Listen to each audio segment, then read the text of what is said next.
On this week's 51%, how do we talk to our children about life's darkest subjects? We speak with doctors Elena and Michael Schwartzman about their new book, Giving Hope, on how to discuss death, illness, and loss in a way that leaves kids feeling safe, supported, and resilient. Death is inevitable. Therefore, talking about death is an inevitable part of parenting. And we wanted to help parents feel they had a companion on the journey. I'm Jessie King. It's all up next on 51%.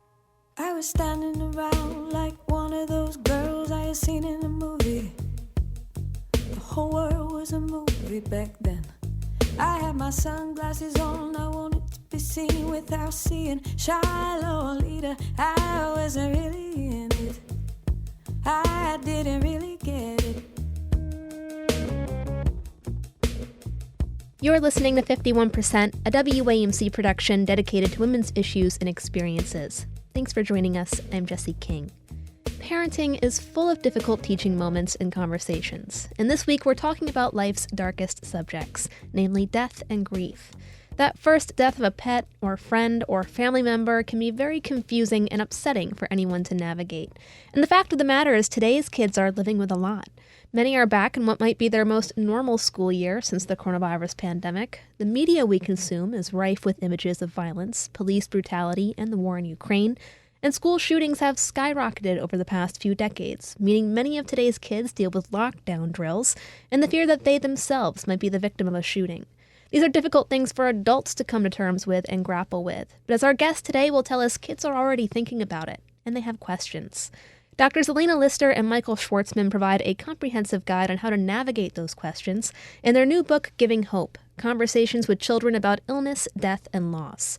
Lister is an associate professor of clinical psychiatry at New York Presbyterian Weill Cornell Medical Center, as well as a senior consulting analyst for grief at Columbia Psychoanalytic Center, while Schwartzman is a senior psychologist who has been working with children, families, and schools for over 40 years.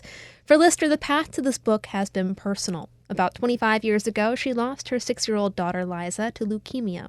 For her older daughter, Molly, those final days were made harder by the fact that her third-grade classmates were also confused by what was happening.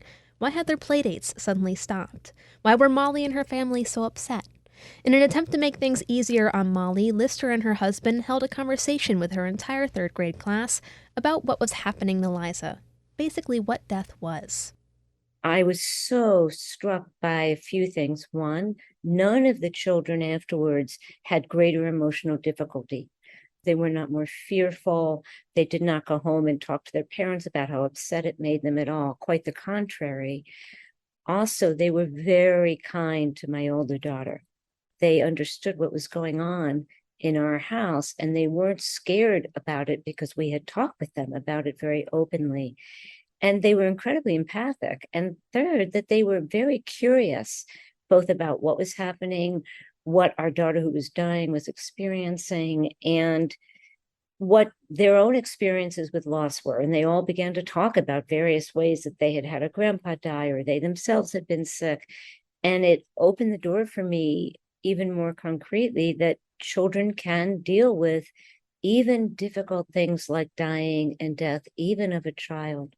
And I decided to spend the rest of my professional life devoted to helping people deal with death and dying and all life challenges, but so they not feel emotionally alone going through it.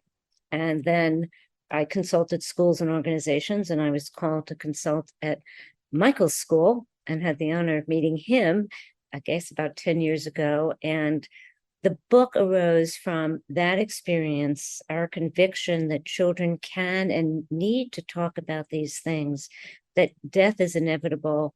Therefore, talking about death is an inevitable part of parenting. And we wanted to help parents feel they had a companion on the journey.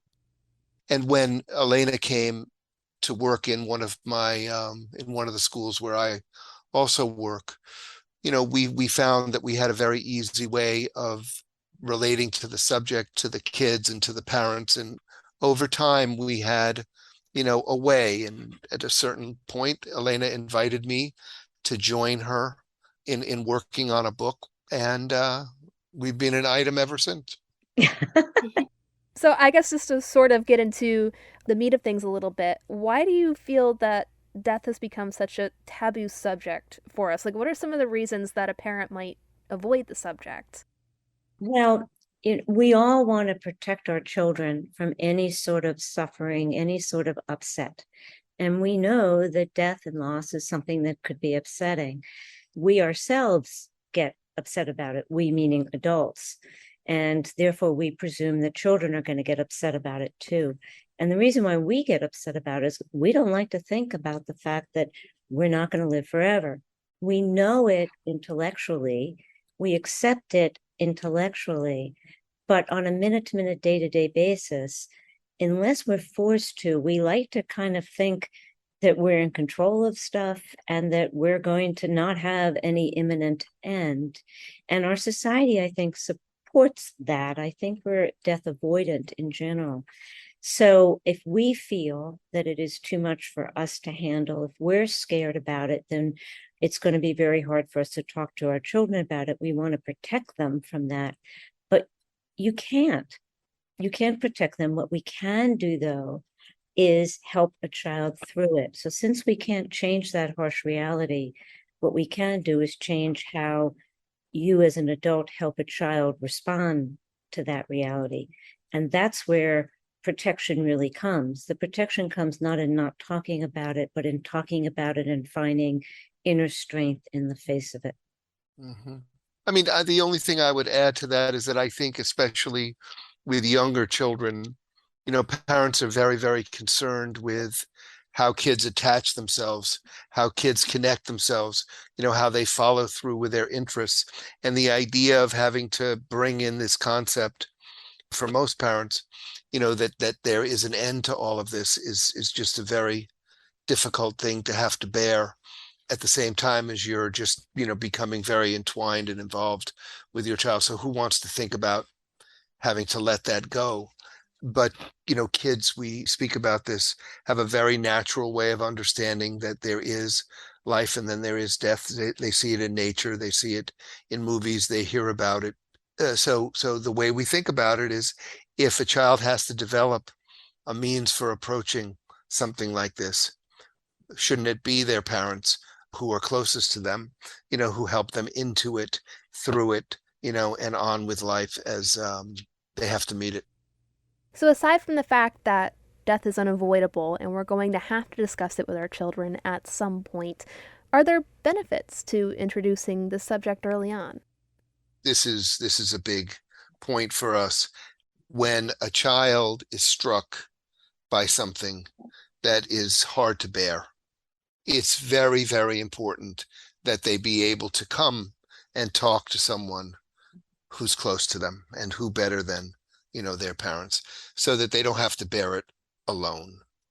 And, a parent who has to receive this, has to be able to handle and hold themselves up to be able to receive their child, in an open and caring way. So ultimately, the benefit is that the child comes to rely and trust that the parent can be with them, can be there for them, especially at a time of hardship, that they can feel through this reliance, a bond, and an openness to how their parent's going to care for them. And ultimately, when a parent is willing and able to endorse a child by talking about these kinds of things in an open way, it shows the child a kind of faith and a believability where, they're up to and mature enough to handle this kind of matter. So together, it appeases the loneliness, the isolation, the aloneness, and a capacity to come together and really share something that's important. Yeah, and well said, Michael. And I think I would add in that there's another way to think about it, which is, what are the downsides if you don't? And we give some examples in the book of people that we've worked with who did not have, let's say, a loss talked about in their younger years. And they developed a distrust because they didn't think their parents would tell them everything that was going on. And when they had experiences of loss later on, they had not had the benefit of a childhood experience of talking about it with someone who cared and understood, and they were more overwhelmed by it. So it's preparatory in a way, because if you don't have a childhood loss, if you're fortunate enough not to have a loss during childhood, at some point along the way, you're going to. And as Michael noted, you're going to be seeing it in nature anyway. If the goal is to get them to understand death before, I guess, the unexpected, when is a good time to talk about it? How do you know, like, okay, this is the moment, or how do you start that conversation? And do you have any other advice for how to either plan it or tackle it? So we believe that there are ample opportunities in nature, or if you're watching any animated film, there's a natural takeoff point. You're walking along with a child, or if you're fortunate enough to have a garden, you're gardening with them and you come upon a worm that died. And so there's death in nature. And child says, what happened to that worm? And you can say, that worm died. And some children will just leave it at that, and that's okay for now. But you've introduced the word, and you've introduced a sense of calmness in the face of the word. Some children might say, what does that mean? Although often they already know. If you think about Disney films, there's not one that I can think of without some sort of loss embedded in it, because it's part of our culture to deal with loss. And then the other thing is you follow your child's cue. The most important thing you can do is respond to your child's questions. So if you create a kind of environment where you and your child talk about stuff at any age, they will ask you questions. And we believe that if they're asking, it means they need to know. So we have a way of thinking about it that you answer what they asked. You don't fill in more. You don't fill in less, but just what they asked. Sometimes when we're anxious, we tend to talk a lot more and fill in a whole lot more. And then a child gets a little overwhelmed because they asked one question and they're getting an answer to 10. So to stay with what question your child has asked. If they're asking, it means they're thinking about it and they need some sort of answer. And then also create, well, if you have any questions another time, just let me know. We could talk about this anytime you want. Your book stresses the importance of being honest with your answers in these conversations. And I know there must be some parents out there who might be thinking, full 100% honesty? Because death can bring up a lot of sensitive situations and difficult feelings as a whole. So just how honest should we be here? Sure. So we have in the book what we call best practices, and they're kind of shorthand guidelines. And one of them is tell the truth, nothing but the truth, but not necessarily the whole truth, at least not all at once. We believe in being honest with children, answering exactly what happened, because that's where you develop the trust. But I think that you don't have to say everything all at once. This is not one conversation, it's many. It's a process. So in telling the truth, that does not mean you're giving all the details of what happened, especially if a child is very young and you don't think that it's going to be helpful to them to know a lot of details. So that's where the not all at once part comes in, and not necessarily the whole truth. And I guess the only thing I would add then is that because a child is getting the information from you in terms of facts, and ideas, they're also getting the information from you in the way you're bearing up as you're telling them. So the other part to telling the truth has to do, I guess, with, telling yourself the truth about how you feel, so that when you come into the conversation, you're clear and steady in yourself, so that your child feels, that coming through as they hear your difficult words. I think that's a great point. That was actually going to lead into one of my next questions, like how can parents get more comfortable themselves?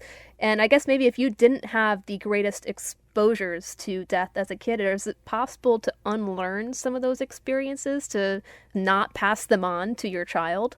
Yeah, it's a great question. Mm-hmm. I think that, it's interesting, and we talk about the idea of anniversaries in the book. On some level, you can experience someone who you were close to and how they died during your lifetime together over and over and over again. And, it's something that you're resolving, we think, every time you think about it. And it's very, very true. We tend to pass along our ways that are wonderful and our ways that are less than wonderful. And depending on how well we've done with, the matter for ourselves, so be it will be how we are with our children.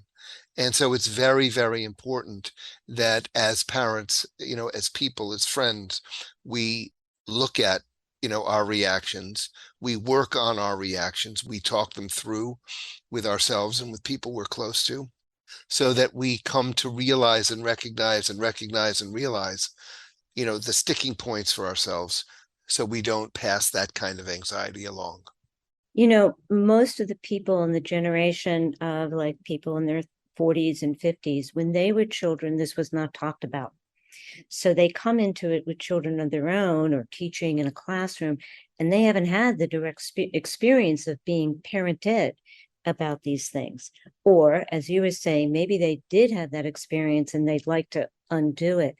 And one of the things we want to emphasize is that even if you, as an adult talking to a child, feel like you really messed up the conversation, maybe you repeated what was done with you that you really did not intend to repeat, you didn't think it was handled well, and then you go and you just do the same thing with your child. And at that moment, that's okay, because it's a process, because it's many conversations, and because you can go back to your child and say, I'm really not too happy about how I answered your question earlier, and I'd like to go back and talk with you about it again. And that models for a child that we think about the impact of what we say on the people in our lives, and that in reflection, we can say maybe we didn't do it well. And also that things don't have to be done perfectly. All of those things I think are great to model for a child. And if you feel that you don't know how to answer a question, let's say from a child, because you didn't have the experience or you worried you're going to mess it up, you can also say, I really appreciate your question. Let me think about that a bit, and let's talk about it after lunch. And then, of course, you must talk about it after lunch. So you have to follow through, and gives you a little bit of a window to get your grounding on it if you feel the impact of what has happened to you before is going to lead you to not handle the conversation the way you wished you had. We're speaking with Doctors Elena Lister and Michael Schwartzman, authors of Giving Hope, Conversations with Children About Illness, Death, and Loss. Okay, so we've been talking about the importance of introducing your child to the subject before something sudden occurs. But in the event that there's an unexpected death in the family, emotions are high, and maybe you haven't had the opportunity to do these preparatory conversations, and you feel like you have to get your kid comfortable with all of these subjects at once. Do you have any advice on that front? Sure, yeah, and it's not that uncommon that we're not prepared. So it's a really good question. I think one of the things we advocate is if you talk with a child and you have the luxury of having another adult that they know in your world available, that you do two adults together talking with a child or more than one child if they're, in the family, so that if you are overcome yourself, there's somebody there who can step in and take over for a while you catch your breath. And then you can step in when they feel overwhelmed. And creating a space and a time when you're not going to be interrupted, when all screens are off, when you sit down and have a space together, you have in mind something that you might all do as a family afterwards, family all together, no matter what age of the siblings, so that you convey that we deal with these things as a family. And you say the basic, simple fact. Let's say it's Grandpa Joe. Grandpa Joe died this morning, and we're going to have some time to sit together and be together. And then you pause, because it takes a while for a child to take in that kind of sudden news. And, we're very uncomfortable with silences in our culture. So it takes a lot of strength to not immediately want to pitch in and say some more. But you can wait, and then you can say, do you have any questions? And some children might say, well, how did Grandpa Joe die? Or another child might say, can we have mac and cheese for lunch? So you go with what your child, take your child's lead. And if you haven't had more than a few minutes to collect yourself, you may need, in the middle of that conversation, ideally with another adult there, to say, I'm going to go step out and go to the restroom, or I'll be right back. And you give yourself a chance to collect yourself so that you're not more upset in an unmeasured way around your child. So we believe it's good for a child to see an adult cry in the face of a sudden loss. I mean, it would be kind of odd if you didn't show any emotion, whether it's tears or just sadness or upset, but in a way that is measured enough that you can stay focused on your child. And if it's not measured, that you excuse yourself and find a time, a few minutes to collect yourself. You mentioned multiple times, many instances in the book where parents were actually surprised by just how well their child took the conversation. I guess my question is, what if they don't respond to it well? Or how can you prepare yourself for different reactions from a child during these talks? Mm-hmm. I mean, the idea is something new, something different. We really don't know how a child's going to respond. Mm-hmm. The point is to try to be non-judgmental. Mm-hmm. And the idea is that wherever you begin from, which is where the child is at, you're really in a position to help them create a narrative around which they understand what these kinds of things are and what these things are like. It's very, very useful to keep in mind that this is not a one conversation deal. This is something that goes on, as your child comes into it more and more. But it's very important to not be judgmental and to allow them to come to more and more of an understanding of this. I think it's safe to say that younger generations are becoming more comfortable talking about their trauma and mental health. When it comes to the subject of grief and death, I mean, they've certainly been forced to confront it between the coronavirus pandemic and the rise in school shootings over the past few generations. Have you noticed these tragedies, I guess, having an impact on today's kids and how they think about death? And how should we talk to them about it? Because these are things that could very well impact them in the news. When Michael and I started writing this book, the pandemic had not even happened yet. Mm-hmm. So in the midst of it all, we were part of collective loss as a country, as a world. We were surrounded by death even as we were talking about this, not just personally only, but in the world at large every day. And we believe that if there are events that are happening in the media, for example, in which there has been a death, maybe it's a violent death, sadly, and unfortunately, as you noted, Jesse, these are happening, that your child is probably going to hear about it anyway. If they're at all of school age, they may hear about it because they may be around other older children. They may have an older cousin. They may overhear a teacher talking about it.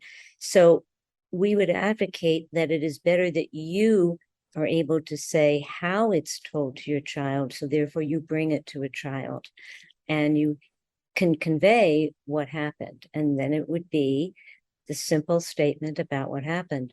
Have you heard anything in the news today? Or have you heard anything, or people at school talking about anything? And some children will say, no, I didn't hear anything. And then if you think it's something they are bound to hear about, you then say, well, there has been something going on. And let's take the example of a shooting. Somebody took a gun and killed some people in a place that's far away from us. Ideally, if it's close, you can still say not right here in our home or right nearby us. And if it is nearby, you think of some other way in which your child at that moment is safe with you. And it's a very sad thing. And we're going to talk about it for a while. So you introduce it. And one of the things that Mr. Rogers, I hope this generation still follows Mr. Rogers, says is look for the helpers. So as you're introducing a child to this sad and horrifying reality, you also point out the good people that stepped up so that a child is not just hearing about something awful. And it widens the lens a little bit. So they're taking in something that's really horrible and also seeing what good people can do in the face of it. And your child can also think about how you might want to help other people. So that helps with the feeling of helplessness. Mm-hmm. You see, one of the things that is very interesting when you spend a lot of time in this area, is that, we end up talking about loss. But what we're doing is really filling in that space with a lot of togetherness. The idea is that within that togetherness, you're absorbing together what it is that, you're at the same time losing, so that there is a demonstration of the way life can continue as you're facing up to what's happening that you really, are so upset by. But by not doing that, by trying to avoid that, you don't build up the resiliency that you need, because indeed, this is all happening all around us every day. Well, thank you both so much for taking the time to speak with me. Lastly, what do you hope readers most take away from this book? I think the one thing that we emphasize is that this is really a book about hope and about, as Michael was just saying, building a trusting relationship with a child. It's about death and loss, because that's one of the hardest things to talk about. But what we're hoping to do is pave the way for any adult reading this to have conversation with a child about anything, the hard stuff especially. And what that means is, as a child gets older, when they get into those teen years, when there's more out in the world things they may be doing, encountering, that they will come to you and talk about that stuff because you faced the other hard stuff with them when they were younger. And out of facing hard stuff when you're young comes a sense of resiliency.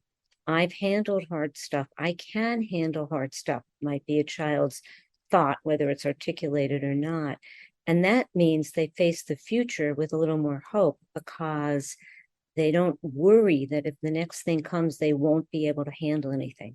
They know they can handle tough stuff, and they know they have you with them if they have to face hard stuff. And they only know that because they have faced hard stuff. Right.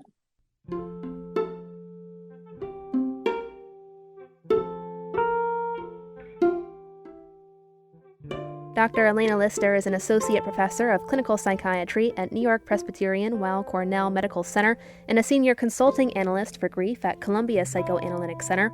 Dr. Michael Schwartzman is a senior psychologist and a board-certified psychoanalyst with his own private practice. Together, they're the authors of Giving Hope, Conversations with Children About Illness, Death, and Loss. It's out now with Penguin Random House. Thank you both again for taking the time. Jesse, it's a pleasure. Thank you.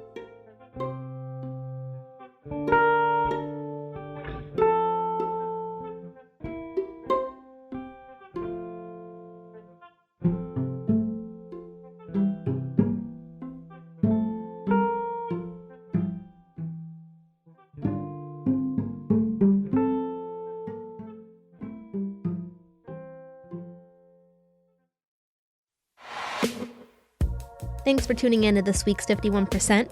51% is a national production of WAMC Northeast Public Radio in Albany, New York. It's produced by me, Jesse King. Our executive producer is Dr. Alan Chartock, and our theme is Lolita by the Albany-based artist Girl Blue. Thanks again to our guests this week, Dr. Elena Lister and Dr. Michael Schwartzman. To learn more about the subjects we covered in this episode, you can find everything you need on our website, wamcpodcast.org. There we've got plenty of links to other resources, as well as episodes new and old, which you can also find wherever you get your podcasts. Until next week, I'm Jesse King for 51%. I was every single girl, I was nobody else, I was so sure of myself. I was 15 and a half, he was a hollow laugh. And I lost my cool somewhere along the way. The nightmare down the hallway, I had to learn how to look away.